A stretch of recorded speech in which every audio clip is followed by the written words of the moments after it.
Hello बच्चों, कैसे हो आप लोग। बिल्कुल बढ़िया, सब कुछ बढ़िया चल रही है। चलिए, अच्छी बात है अगर सब कुछ ठीक चल रही है तो।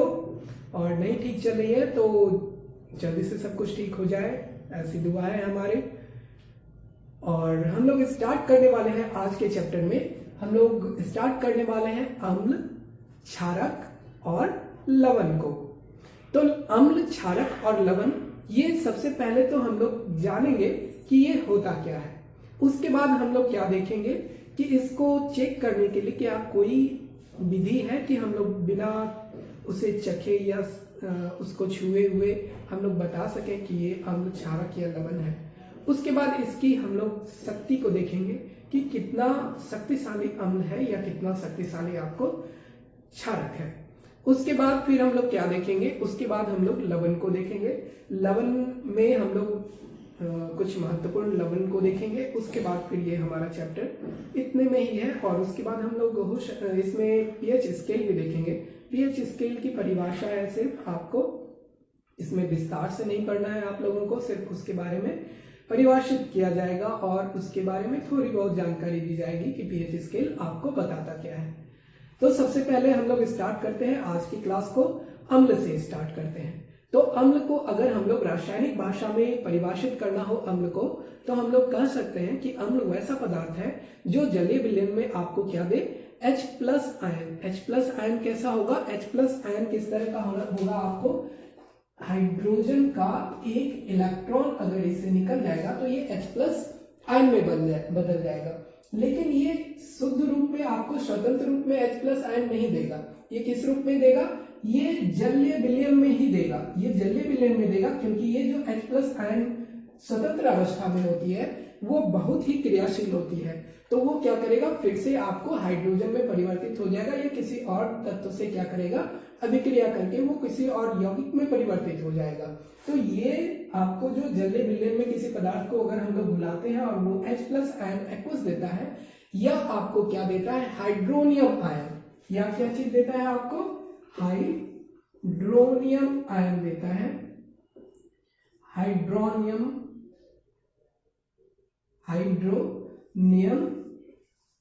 आयन दे।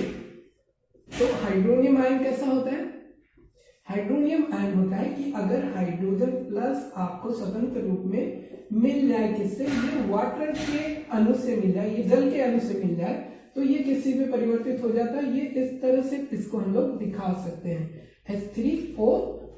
इसी को हम लोग क्या कहते हैं, इसी को हम लोग कहते हैं हाइड्रोनियम आयन कहते हैं। तो ये आपको जो अगर किसी पदार्थ का ये रासायनिक गुण हो कि अगर उसको हम लोग किसी जलीय विलयन में डालें और वो आपको H+ एक्वस, जो आपको ये तरल मतलब कि आपको क्या करे, ये आपको जलीय अवस्था में प्रदान करे, या आपको हाइड्रोनियम आयन एक्वस स्टेट में आपको मतलब कि जलीय विलयन के रूप में आपको प्रदान करे, तो उस पदार्थ में हम लोग कहते हैं उस पदार्थ को कि वो पदार्थ कैसा है, वो पदार्थ अम्लीय है। ये हो गया आपको रासायनिक परिभाषा। लेकिन हम लोग देखते हैं कि आप लोग के हमारे दैनिक जीवन में भी क्या होता है, बहुत से पदार्थों में अम्ल की मात्रा होती है, कुछ अम्ल की मात्रा होती है, बहुत ज्यादा मात्रा में नहीं होती है, लेकिन कुछ ही मात्रा में जो अम्ल अगर होता है तो उसका स्वाद कैसा लगता है आपको, उसके स्वाद में परिवर्तन हो जाता है। उसका स्वाद आपको जिस भी पदार्थ में आपको अम्ल मौजूद है उसका स्वाद कैसा लगेगा आपको, खट्टा। कभी नींबू चख के देखिए, या कभी आप दही चख के देखिए, तो इस सब चीजों में क्या होता है, आपको नींबू में आपको साइट्रिक एसिड होता है और दही में आपको लैक्टिक एसिड होता है, ठीक है। दूध भी अगर फट जाए तो उसमें भी लैक्टिक एसिड होता है, और फिर इमली में आपको टार्ट्रिक एसिड होगा।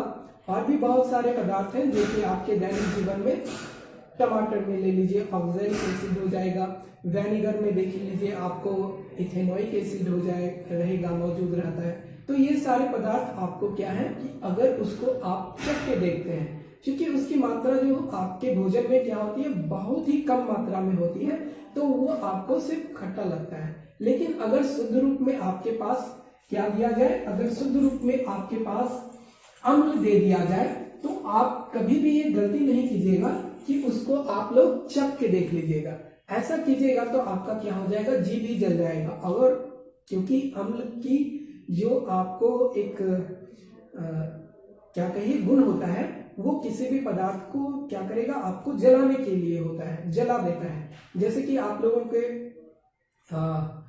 शौचालय को साफ करने के लिए देखते होंगे कि आप लोग क्या करते हैं, एसिड डालते हैं। तो एसिड क्या करता है कि आपको अगल बगल के जो कचरा वचरा होता है उसको क्या करता है, जला देता है। तो अगर वही चीज अगर आपके चमड़े पे पड़ेगा या आपके बदन पे पड़ेगा तो वो क्या करेगा, आपके मतलब कि शरीर पे फोका उठा देगा, मतलब कि आपका शरीर जल जाएगा। तो एसिड से आपको चख के कभी हम लोग उसको देख नहीं सकते हैं। तो अगर किसी चीज को हम लोग पता है कि वो पदार्थ खट्टा होता है और उसको हम लोग चख के नहीं देख सकते हैं, तो देखेंगे कि कैसे उसको चेक कर सकते हैं। और भी इसका भौतिक गुण क्या होता है, अम्ल का पदार्थ आपको जलन, अगर उसको छुइएगा तो आपको क्या करेगा, जलन की अनुभूति देगा। जलन की अनुभूति कहिए मतलब कि जलन का अनुभव करवाएगा आपको। जैसे कि आपको चींटी काट लेता है तो कैसे आपको लगता है कि कुछ चुभ रहा है, उसमें कुछ एक जलन होती है। तो वही जलन की अनुभूति किसके कारण होता है, चींटी के डंक में भी आपको एसिड होता है, फॉर्मिक एसिड होता है। जो लाल वाला चींटी काटता है आपको, उसके डंक में क्या होता है, उसके डंक में भी आपको फॉर्मिक एसिड होता है। तो इसलिए वो आपको जलन की अनुभूति कराता है। या आपको बिरनी, जो कहिए कि आपको मधुमक्खी या बिरनी, पीला वाला जो होता है उसको हम लोग बिरनी कहते हैं, तो वो भी जो काटता है तो उसके भी डंक में क्या होता है, उसके भी डंक में आपको एसिड ही होता है। कौन सा एसिड होता है, उसमें आपको मिथेनोइक एसिड होता है। ठीक है, तो बहुत सारा चीज आपके बुक में भी दिया होगा, एक लिस्ट दिया होगा इसके बारे में, आप एक बार उसको जरूर देख लीजिएगा। कभी कभी ऑब्जेक्टिव क्वेश्चन में भी ये पूछ लेता है। तो सबसे पहला गुण क्या देखें हम लोग, अम्ल का सबसे पहला गुण देखें, रासायनिक गुण में देखें कि क्या वो अगर जल्ले विलयन में डाले तो वो आपको H+ आयन एक्वस या आपको हाइड्रोनियम आयन प्रदान करे। उसके बाद हम लोग भौतिक गुण में क्या देख रहे हैं, भौतिक गुण में देख रहे हैं उसका अगर किसी पदार्थ में अम्ल मौजूद है तो वो आपको खट्टा लगेगा, या उसका जो उसको अगर हम लोग छू के देखेंगे तो वो छुएंगे, अगर मतलब कि छू लिए तो वो रुखरा आपको जलन अनुभव करवाएगा।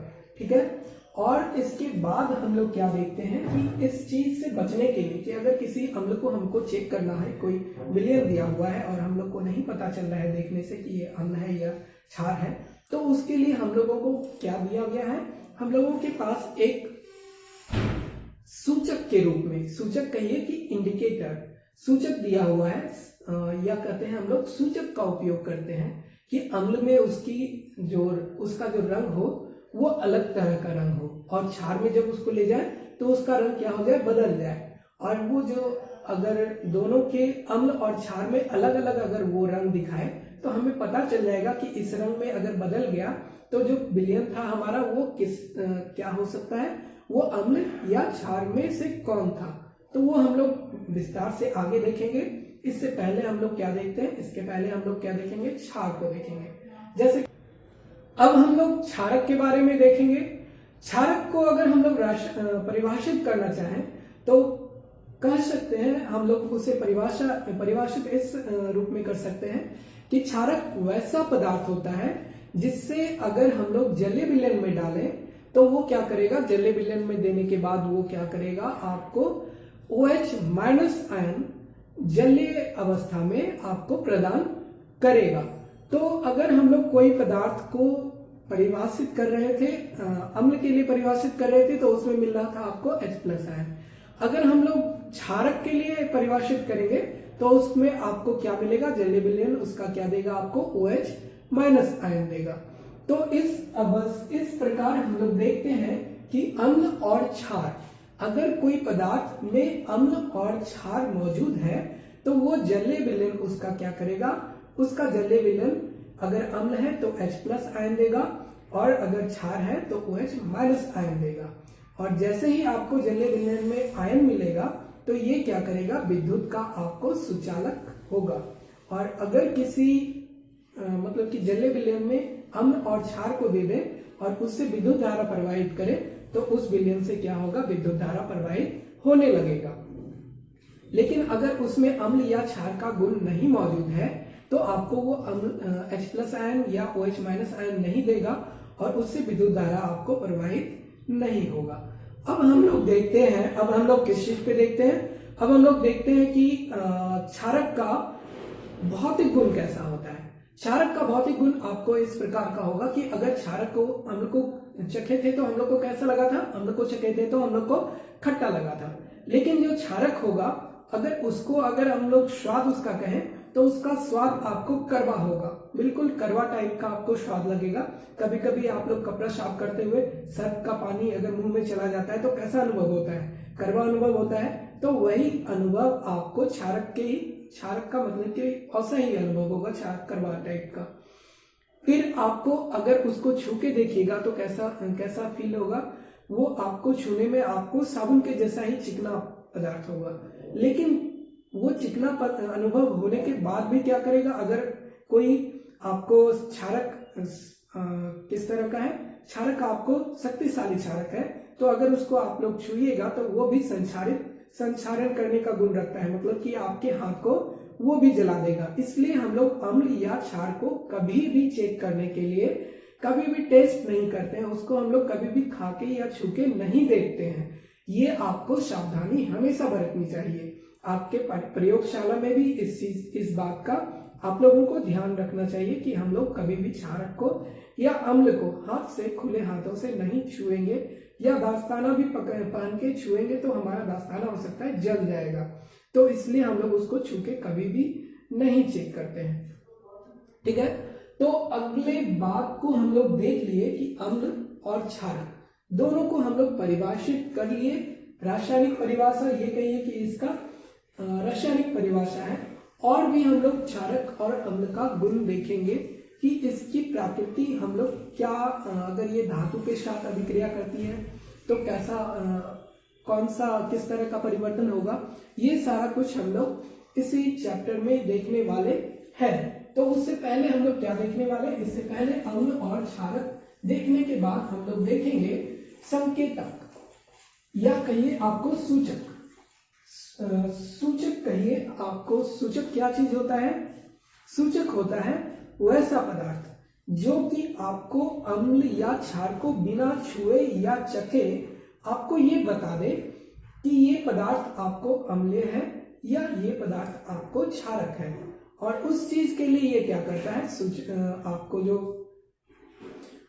सूचक होता है, सूचक आप अगर अम्ल में कोई और रंग को दिखाए और क्या हो, क्षार में जैसे ही उस चीज को डाले वो क्या हो जाए, अपना अगर रंग बदल दे, तो हम लोग को ये पता चल जाएगा कि एक पदार्थ अगर अम्लीय था और रंग उसका दूसरे पदार्थ में, दूसरे अगर मान लीजिए कि दो बीकर लिए हुए हैं, एक बीकर में आपको एक क्या कर दिए, सूचक इस तरह का हो कि इसमें कुछ दूसरा कलर दिखाए, मान लीजिए कि इसमें आपको रेड कलर का दिखाए, और अगर इसी सूचक को हम लोग निकाल के दूसरे विलयन में डाल दें, इस विलयन से निकाल के हम लोग इस विलयन में डाल दें, और इसमें अगर इसका कलर कैसा हो जाए, चेंज हो जाए, इसमें अगर हम लोग को इसका कलर क्या हो जाए, इसका कलर हम लोग को चेंज हो जाए,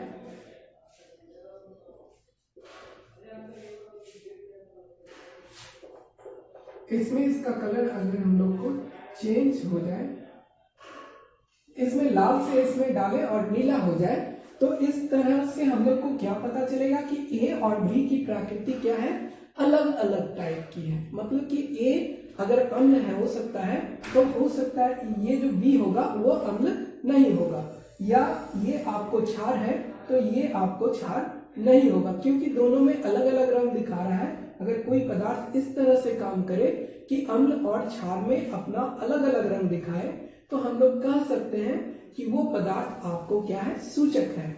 सूचक क्या होता है, सूचक वो पदार्थ होता है जो अम्ल और क्षार में अपना रंग अलग अलग दिखाए। जैसे कि हम लोग सूचक को परिभाषित कर सकते हैं, क्या कर सकते हैं कि वैसा पदार्थ जो अम्ल एवं क्षारक में अलग अलग रंग प्रदर्शित करे, अम्ल, क्षारक, सूचक या सिर्फ सूचक कहलाता है। तो हम लोग परिभाषित कर दिए सूचक का। इसका मतलब क्या हुआ, इसका मतलब ये हुआ कि कोई एक पदार्थ ऐसा होगा जो आपको जब वो ना तो अम्ल में हो ना तो क्षार में हो, तो किसी अलग ही रंग में रहेगा। जैसे ही उसको हम लोग किसी अम्ल में डालें तो हो सकता है उसका रंग बदल जाए या उसी रंग में रहे, लेकिन जैसे ही हम लोग क्षार में डालें तो क्या हो जाए, अम्ल में जो रंग था उससे अलग हटके आपको क्षार में रंग को सूचित करे। तो उस तरह का जो पदार्थ होगा उसको हम लोग सूचक के रूप में उपयोग करते हैं।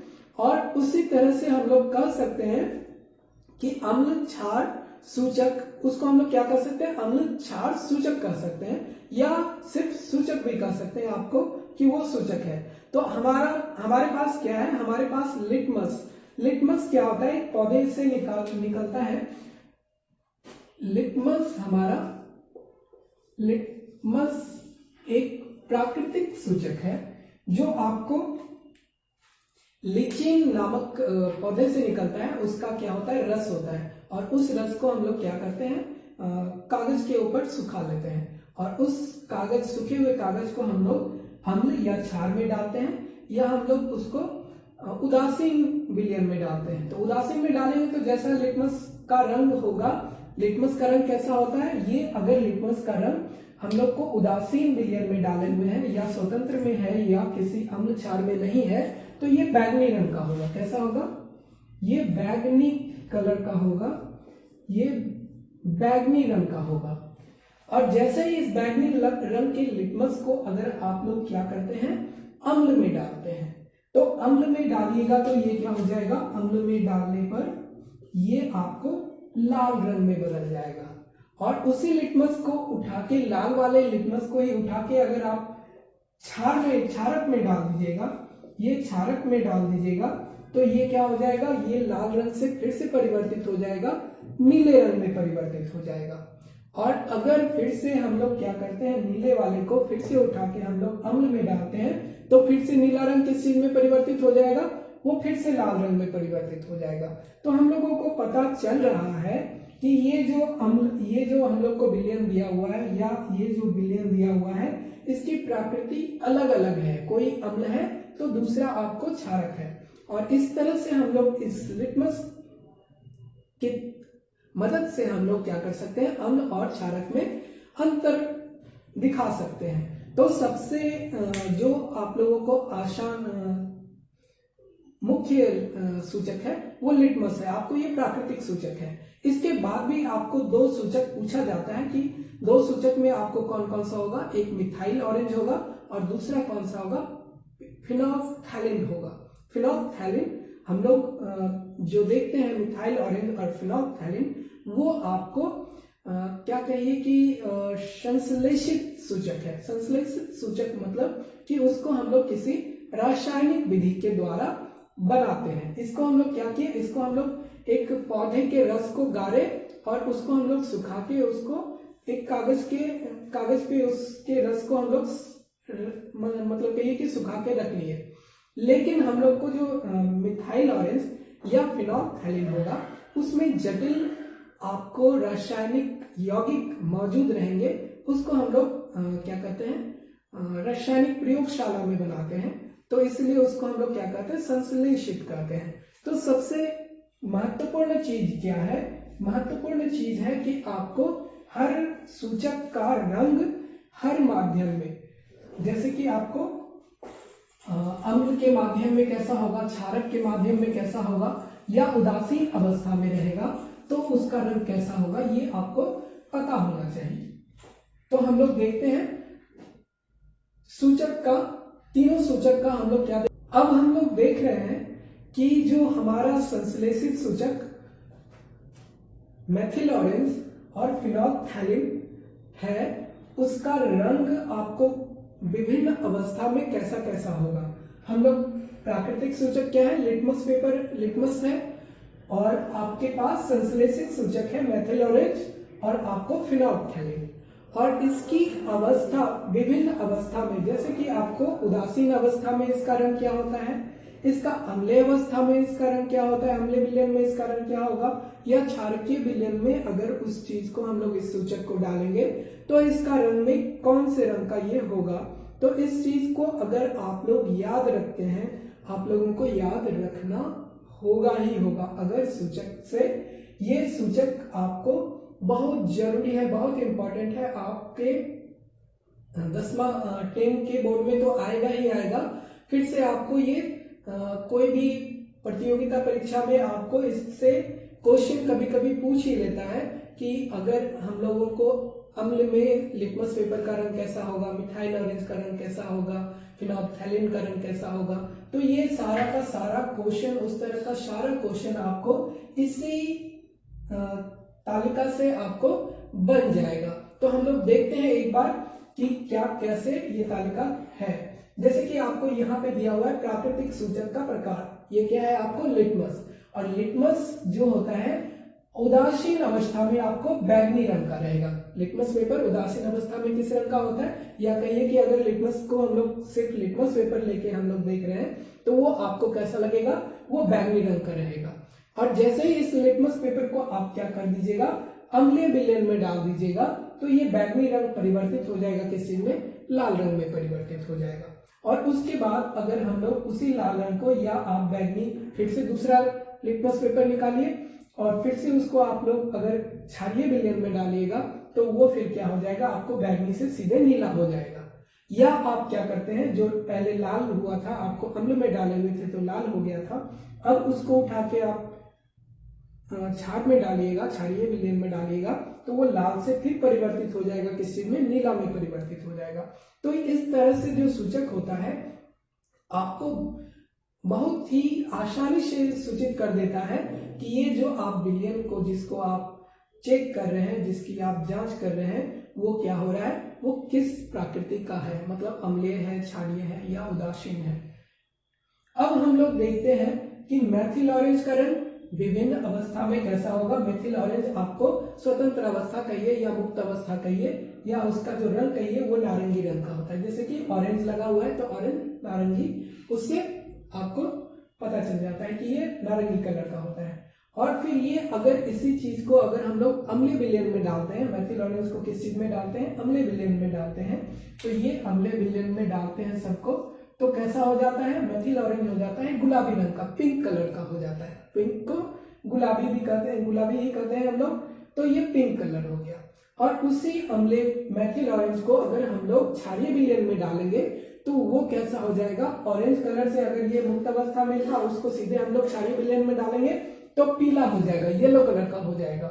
और इस चीज को अगर हम लोग क्या किए थे, पहले अगर अम्ल में डाले थे और उसको उठा के हम लोग क्षार में डाल दें तो वो क्या हो जाएगा, गुलाबी से जाके पीला हो जाएगा। तो इस रंग परिवर्तन को बहुत ही आसानी से आप सीख सकते हैं। इस चीज को जरूर से जरूर अपने नोटबुक में नोट कर लीजिए। अगर इसमें कोई आपको डाउट है तो इसको 2 बार 3 बार से आप लोग जरूर देखिए। अगर ये क्लियर हो जाएगा तो आपका ऑब्जेक्टिव क्वेश्चन, इससे ऑब्जेक्टिव क्वेश्चन रहता है, मतलब कि वस्तुनिष्ठ क्वेश्चन रहेगा, 1 नंबर वाला क्वेश्चन आपको बहुत ही आसानी से बन जाएगा। उसी तरह से हम लोग देखते हैं अब कौन सा सूचक, फिनोल्फथैलीन को देखते हैं। फिनोल्फथैलीन का रंग कैसा होता है, ये अगर मुक्त अवस्था या उदासीन अवस्था में रहे तो ये आपको रंगहीन होता है, इसका कोई रंग नहीं रहता है।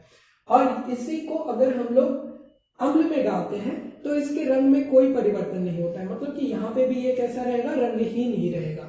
लेकिन जैसे ही हम लोग फिनोल्फथैलीन को क्षारीय विलयन में डालते हैं तो क्षारीय विलयन में ये कैसा हो जाएगा, ये गुलाबी रंग का हो जाएगा। तो ये हम लोग देख चुके हैं कि कैसे हम लोग को सूचक काम करता है। तो ये तो हो गया रंग परिवर्तन। अगर किसी विलयन में, एक बार फिर से आप लोग नोट कर लीजिए, दिक्कत हो रहा है तो एक बार इसको